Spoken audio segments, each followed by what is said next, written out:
Ya, selamat pagi, saudaraku terkasih. Bagaimana keadaan Anda pada saat pagi hari ini? Kami percaya kita tetap dalam keadaan baik-baik saja dan sukacita dari Tuhan masih tetap terjadi dan kita alami dalam kehidupan kita hari-hari ini. Kita sangat yakin bahwa bersama dengan Tuhan kita akan dimampukan melewati apapun yang sulit yang terjadi dalam perjalanan kehidupan kita. Saya terkasih, kita akan mendengarkan satu pujian dan kami sangat yakin melalui pujian yang kita dengarkan ini dapat menguatkan kita dan memberikan sukacita bagi kita pada hari ini. Selamat mendengarkan.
Ya, saudara terkasih, kami sangat yakin bahwa pujian yang kita naikkan tadi adalah pujian yang membangun semangat kita untuk makin dekat dengan Tuhan, karena Dialah pertolongan kita, Dialah kekuatan kita, tidak ada yang lain selain daripada Dia. Kita siapkan hati kita untuk mendengarkan firman Tuhan, dan sebelum mendengarkan firman Tuhan kita akan berdoa. Tuhan Yesus, kami bersyukur buat pagi hari ini kami diberi kesempatan lagi untuk mendengarkan firman-Mu. Kami sangat yakin bahwa firman-Mu adalah kekuatan yang mampu menolong dan menyelamatkan kami. Dan firman-Mu akan nyata menjadi pelita bagi kaki kami dan terang bagi jalan kami.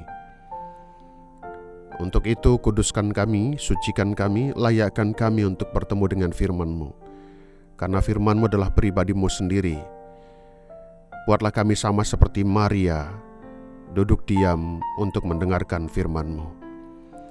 Hamba-Mu yang menyampaikan firman-Mu, kami percaya Engkau juga akan mengurapi dengan kuasa-Mu.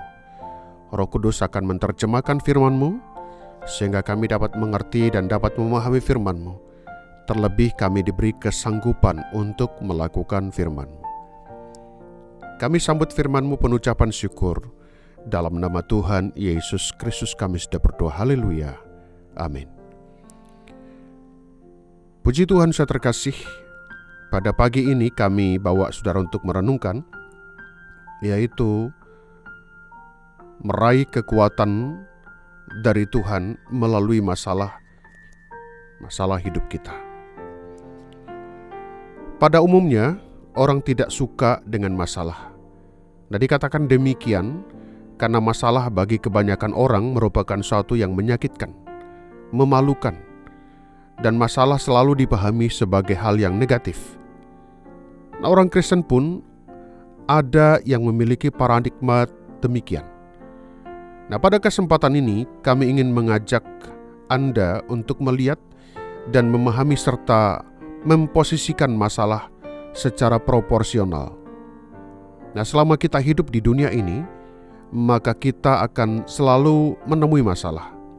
Selanjutnya, mari kita rubah paradigma kita terhadap masalah, yaitu bahwa masalah pasti ada sisi positifnya bagi kita. Masalah menjadi pintu masuk kepada Allah untuk meraih kekuatan dari Dia. Nah, pertanyaan penting yang harus diajukan ialah, bagaimana caranya supaya kita bisa meraih kekuatan dari Tuhan melalui masalah hidup kita? Berikut beberapa cara yang bisa kami bagikan bagi Anda. Dengan berdoa dan berharap supaya setiap kita dapat berkat dari apa yang kami dapat bagikan pada saat pagi hari ini, supaya kekuatan dari Tuhan nyata melalui masalah yang sedang kita hadapi. Nah, yang pertama adalah berserah ke dalam pelukan tangan Tuhan yang kuat. Penulis kitab Mazmur berkaitan dengan tangan Tuhan yang kuat menuliskan demikian. Jika aku melihat langitmu, buatan jarimu, bulan dan bintang-bintang yang kau tempatkan, apakah gerangan manusia sehingga engkau mengingatnya? Apakah anak manusia sehingga engkau mengindahkannya? Mazmur 8 ayat 3-4. Jadi Tuhan melambangkan kuasa yang dimilikinya. Para juru mantra Fir'aun mengaitkan tulah ketiga dengan tangan Tuhan dalam Keluaran 8 ayat 19. Lalu jari Tuhanlah yang menulis 10 tulah di atas lempeng batu. Keluaran 31 ayat 18, dalam Ulangan 9 ayat 10. Dan dalam perjanjian baru, Yesus bahkan mengusir iblis dengan tangan Tuhan. Lukas 11 ayat 20. Nah, demikian juga bila kita ingin meraih kekuatan dari Tuhan melalui masalah kita, maka kita harus bertindak untuk berserah ke dalam pelukan tangan Tuhan yang kuat dan berkuasa. Tuhan senantiasa peduli kepada kita, dan Dia sangat mengerti tentang masalah hidup yang kita alami. Tuhan mengingat kita dan mengindahkan kita ketika kita berserah kepadanya. Tuhan pasti akan memberikan mencurahkan kekuatan dan kuasa-Nya untuk menolong kita di dalam mengatasi setiap masalah kita. Nah, yang kedua adalah mendekatkan diri kita kepada Tuhan. Nah, saudara kasih, Lukas terkait dengan mendekatkan diri kepada Tuhan menulis dalam Injilnya demikian. Bahkan rambut kepalamu pun terhitung semuanya. Karena itu jangan takut, karena kamu lebih berharga daripada banyak burung pipit. Lukas 12 ayat yang ke-7.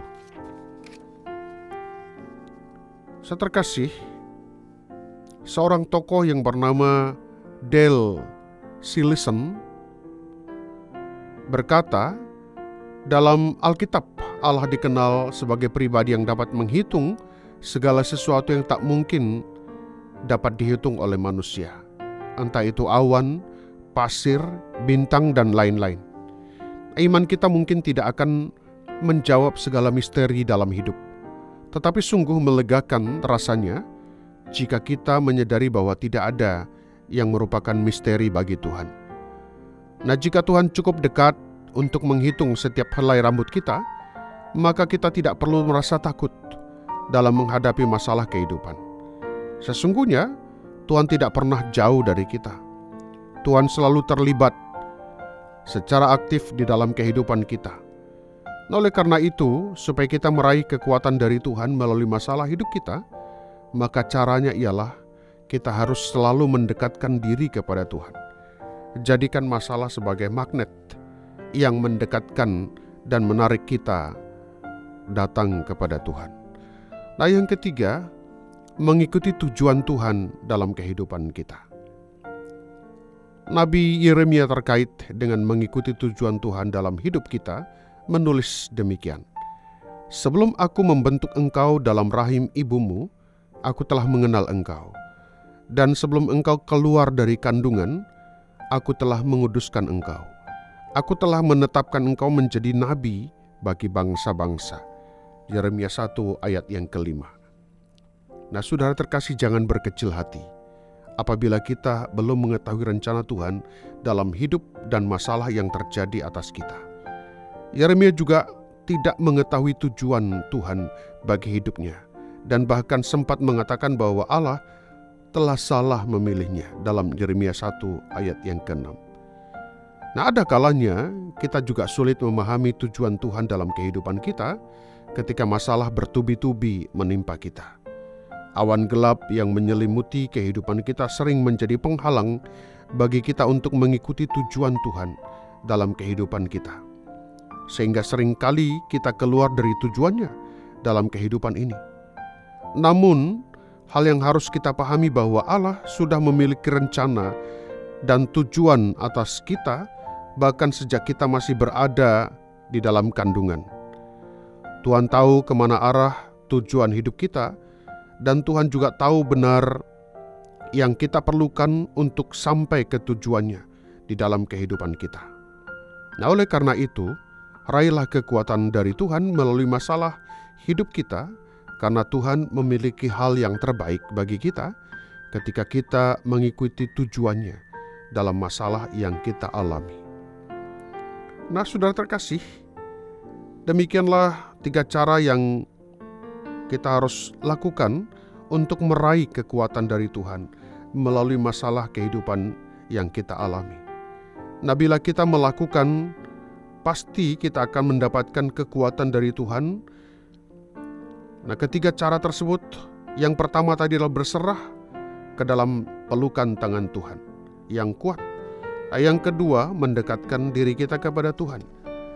Dan yang ketiga, mengikuti tujuan Tuhan dalam kehidupan kita. Nah, saudara terkasih,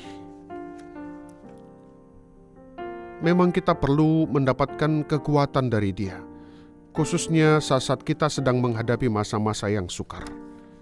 Dalam Habakuk 3 ayat 17-19 berkata, "Sekalipun pohon ara tidak berbunga, pohon anggur tidak berbuah, hasil pohon zaitun mengecewakan, sekalipun ladang-ladang tidak menghasilkan bahan makanan, kambing domba terhalau dari kurungan, dan tidak ada lembu sapi dalam kandang, namun aku bersorak-sorak di dalam Tuhan, beria-ria di dalam Allah yang menyelamatkan aku. Allah Tuhanku, itulah kekuatanku. Ia membuat kakiku seperti kaki rusa. Ia membiarkan aku berjejak di bukit-bukitku. Saudara terkasih, Habakuk hidup pada zaman di mana bangsa Israel ditindas oleh musuh-musuhnya. Bukan hal yang mudah baginya untuk dapat terus mempertahankan imannya. Masa-masa yang sukar di mana musuh senantiasa menindas, membuat semua aspek kehidupannya terpengaruh. Ladang yang biasanya menjadi tempat yang mendatangkan penghasilan dan merupakan tempat tumpuan bagi penghidupannya tidak lagi membuahkan hasil. Ternak yang menjadi harta kekayaannya terhalau dari kurungannya. Tidak ada lagi simpanan baginya, sedangkan dia mempunyai kebutuhan yang harus terus dipenuhi. Nah saudara, bukankah hal-hal ini juga banyak dialami oleh umat Tuhan? Keadaan krisis global yang sedang terjadi belakangan ini menimbulkan dampak yang sangat besar. Begitu banyak terjadi pengurangan tenaga kerja di seluruh bagian dunia ini. Tidak terkecuali di Indonesia.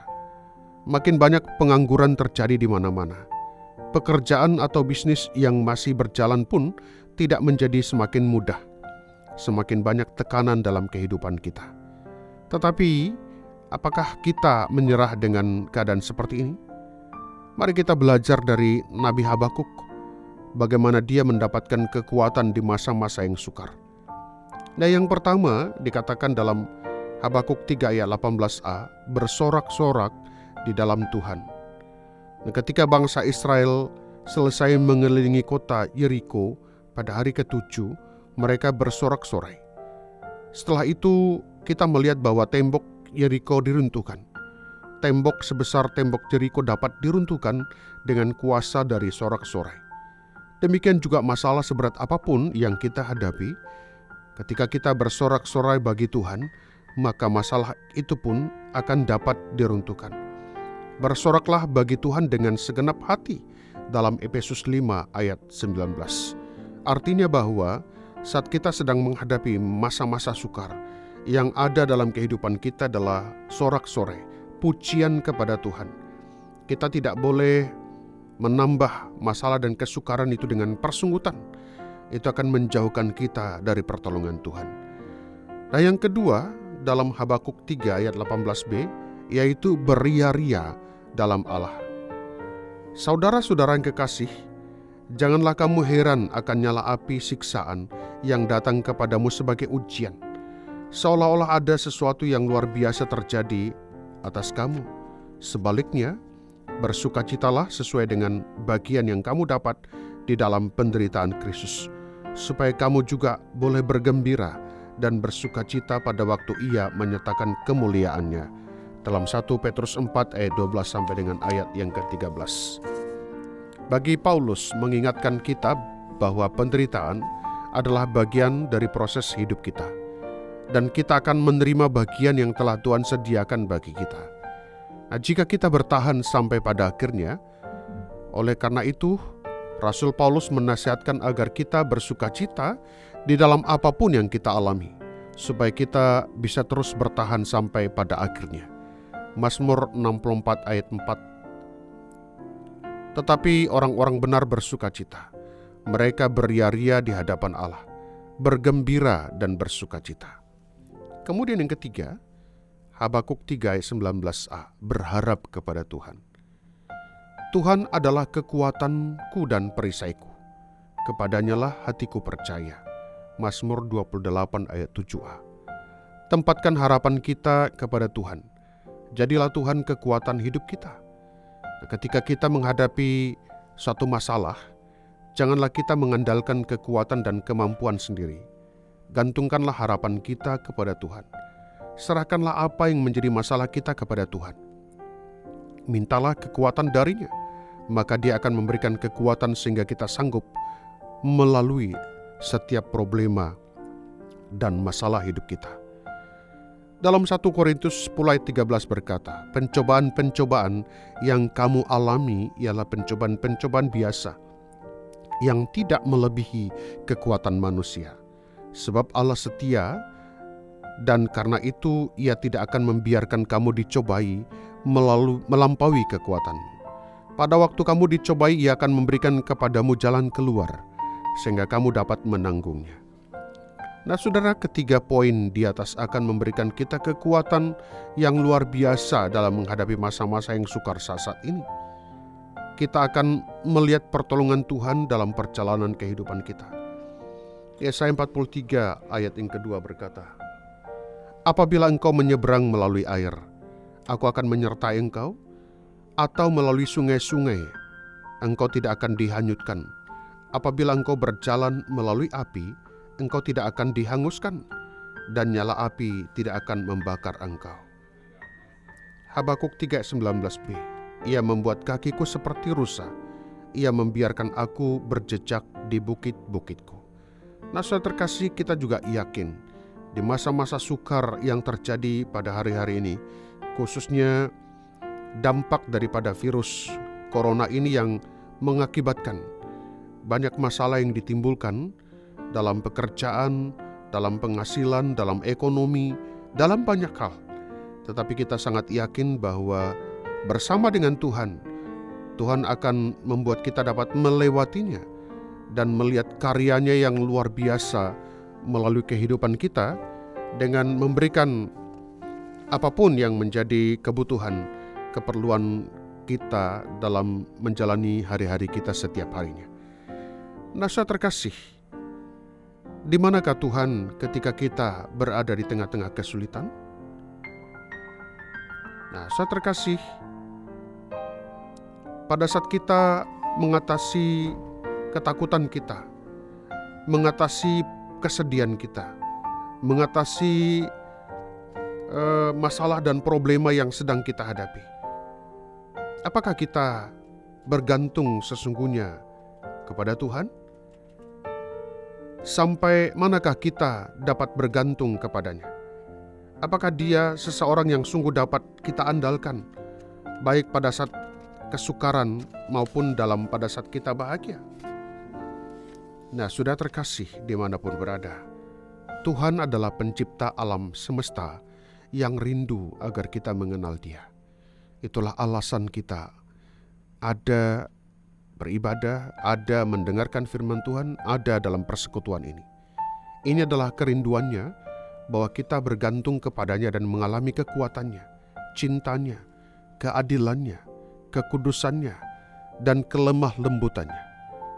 Dia kepada kita dengan satu kerinduan supaya kita ada datang dengan sungguh-sungguh, datang kepada Dia sehingga Dia dapat menunjukkan keperkasaannya untuk setiap kita. Saudara terkasih, tidak seperti kita. Tuhan tahu apa yang akan terjadi besok, minggu depan, tahun depan, dan dekade berikutnya. Dia berkata, akulah Allah dan tidak ada seperti aku, yang memberitahukan pada mulanya hal yang kemudian.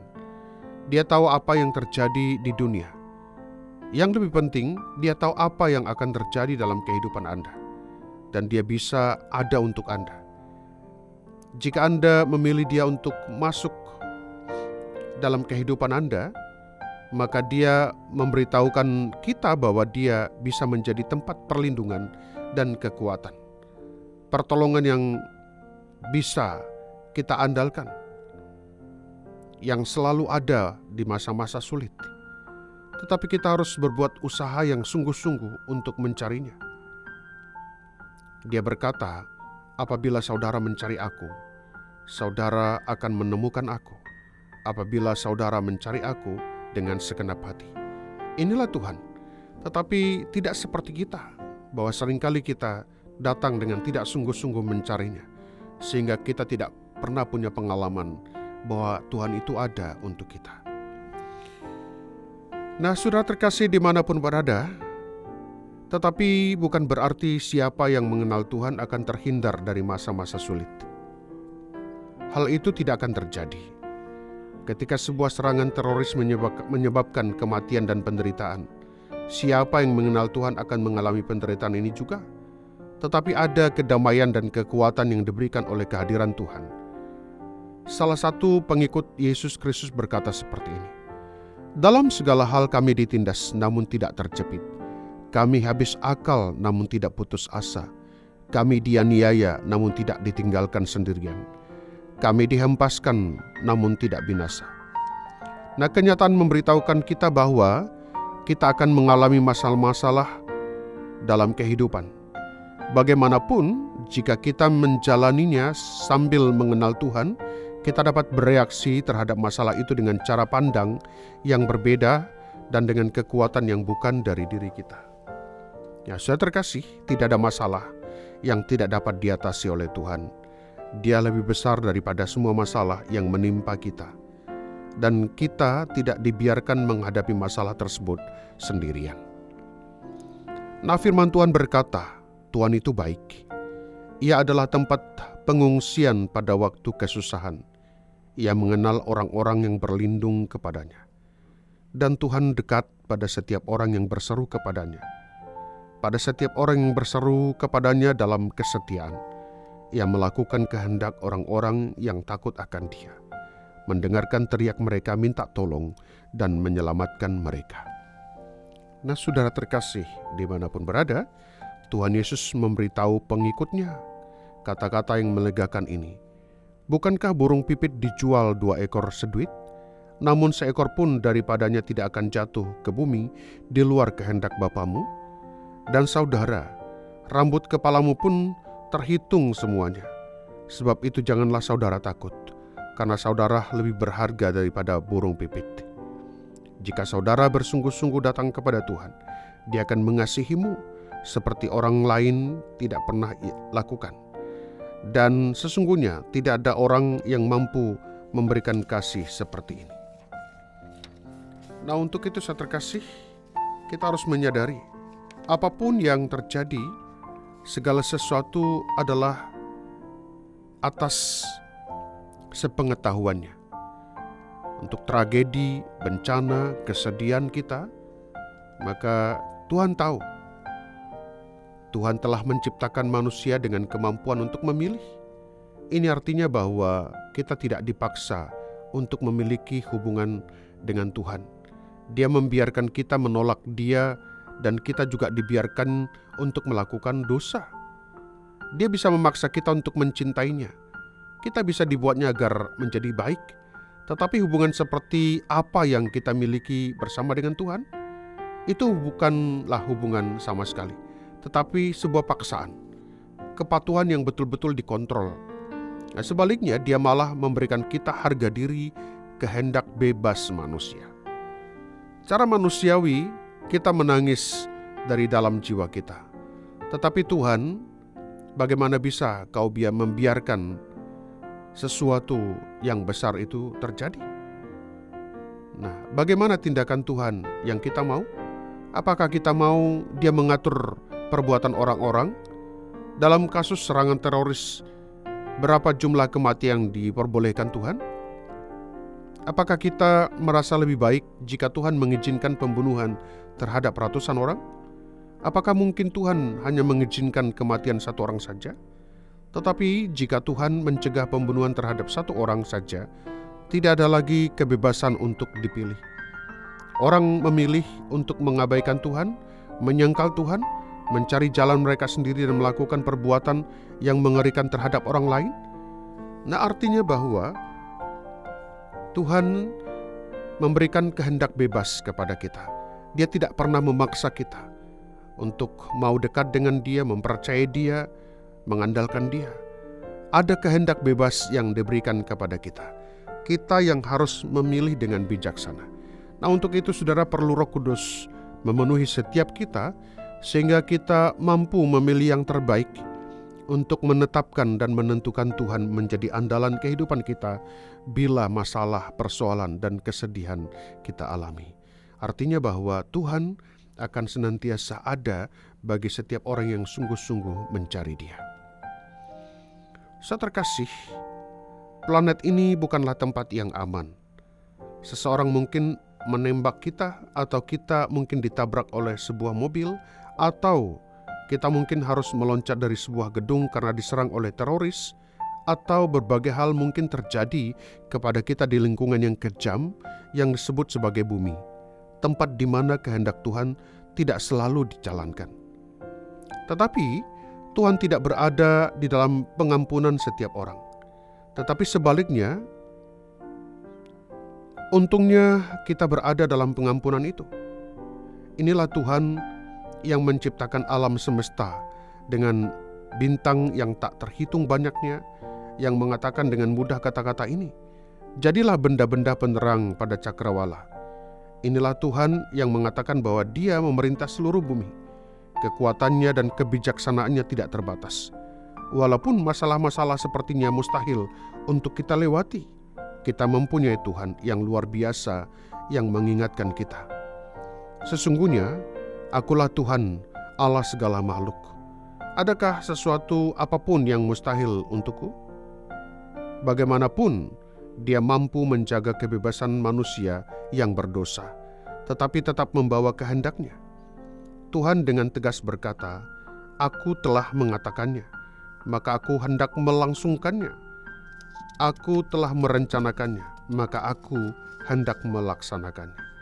Dan kita bisa membayangkan kenyamanan dari hal itu. Jika hidup kita diserahkan kepadanya, Allah menentang orang yang congkak, tetapi mengasihi orang yang rendah hati. Nah, untuk itu saya terkasih, biarlah kita memiliki Tuhan dengan kasih-Nya yang luar biasa, sehingga kasih-Nya yang akan memampukan kita bertahan melewati segala perkara. Karena Tuhan datang ke dunia untuk menyelamatkan kita. Karena begitu besar kasih Allah akan dunia ini, sehingga Ia mengaruniakan anaknya yang tunggal, supaya setiap orang yang percaya kepadanya tidak binasa, melainkan beroleh hidup yang kekal. Sebab Allah mengutus anaknya ke dalam dunia bukan untuk menghakimi dunia, melainkan untuk menyelamatkannya oleh Dia. Saudara terkasih, Tuhan mengerti penderitaan dan kesusahan yang kita alami di dunia ini. Yesus meninggalkan kenyamanan dan keamanan di surga dan memasuki lingkungan keras yang kita tinggali. Yesus merasakan lelah, lapar dan haus, mendapatkan tuduhan dari orang-orang, dijauhi oleh keluarga dan teman-temannya. Tetapi Yesus mengalami lebih berat dari penderitaan sehari-hari. Yesus, anak Allah dalam bentuk manusia, dengan kerelaan menanggung segala dosa kita dan menebus hukuman mati yang seharusnya menjadi milik kita. Demikianlah kita ketahui kasih Kristus, yaitu bahwa Ia telah menyerahkan nyawanya untuk kita. Dia menjalani penyiksaan, kematian yang memalukan di atas kayu salib, agar kita diampuni. Saya terkasih, Yesus memberitahukan kepada kita bahwa Dia disalibkan adalah untuk kita, untuk menyelamatkan kita, untuk membebaskan kita. Bahkan Dia menawarkan kepada kita kehidupan kekal. Nah, untuk itu saya terkasih, mari kita harus datang kepada Dia dengan sungguh-sungguh dan meresponi tawaran Tuhan, sehingga pada akhirnya kita dapat dibebaskan, dapat diselamatkan, bahkan kita mengalami pertolongan di masa-masa sukar yang sedang kita hadapi. Saudara terkasih, inilah renungan yang kami sampaikan pada saat pagi hari ini. Doa kami, semoga renungan ini dapat membuat kita kuat, semangat, bahkan tetap teguh menjalani hari-hari kita. Walaupun banyak hal yang Tuhan izinkan terjadi yang harus kita hadapi, tapi percayalah bahwa Tuhan akan memberikan kemenangan untuk kita. Mari kita berdoa. Tuhan Yesus, kami bersyukur untuk firman-Mu yang kami dengarkan. Biarlah firman-Mu yang kami dengarkan mampu dan sanggup membangkitkan gairah dan semangat kami untuk makin dekat kepadamu Tuhan. Sehingga kami menerima pertolongan, jaminan daripada-Mu Tuhan. Dan kami percaya keselamatan itu akan kami alami dalam hari-hari ini. Terima kasih Tuhan Yesus, berkati kami semua yang mendengarkan firman Tuhan ini. Kami juga berdoa untuk negara kami ini. Biarlah Tuhan Engkau akan menolong dari pemimpin kami, presiden kami, para menteri, dan para pihak keamanan, bahkan setiap orang yang terlibat dalam penanganan daripada virus corona ini. Tuhan, Engkau mengurapi mereka, menutup bungkus dengan kuasa darah-Mu. Buatlah negara kami ini dapat menjadi lebih baik dari masa-masa sebelumnya. Terima kasih Tuhan, kami juga khusus berdoa untuk para dokter, para perawat, adalah orang-orang yang di bagian terdepan dalam penanganan penyakit corona ini. Engkau akan menolong mereka dan memampukan mereka dengan menutup bungkus dengan kuasa darah-Mu. Terima kasih Tuhan Yesus, terima kasih Bapa. Kami juga berdoa untuk seluruh jemaat-Mu Tuhan dimanapun berada pada saat ini.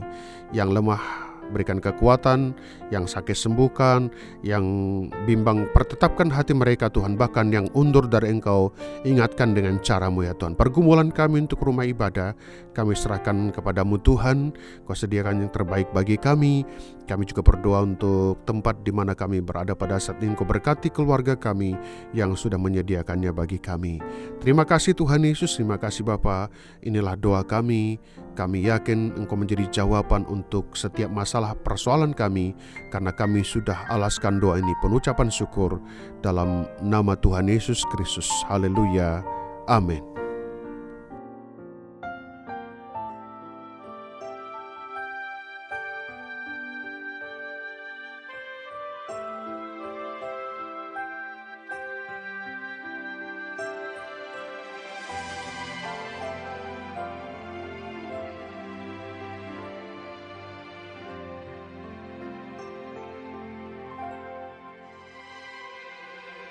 Hanya Engkau, Juru Selamatku,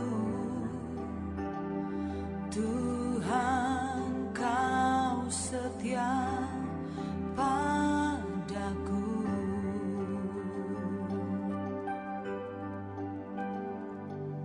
Yang ku pegang hanya janji-Mu,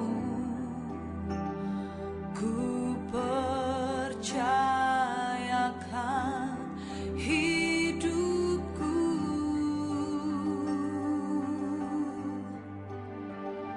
Ku sembah Kau Allahku,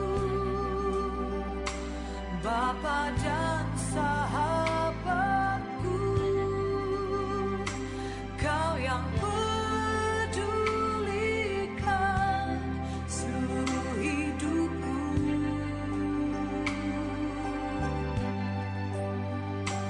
Walau lewati lembah, aku tak ditinggalkan. Yesus kekuatan di hidupku.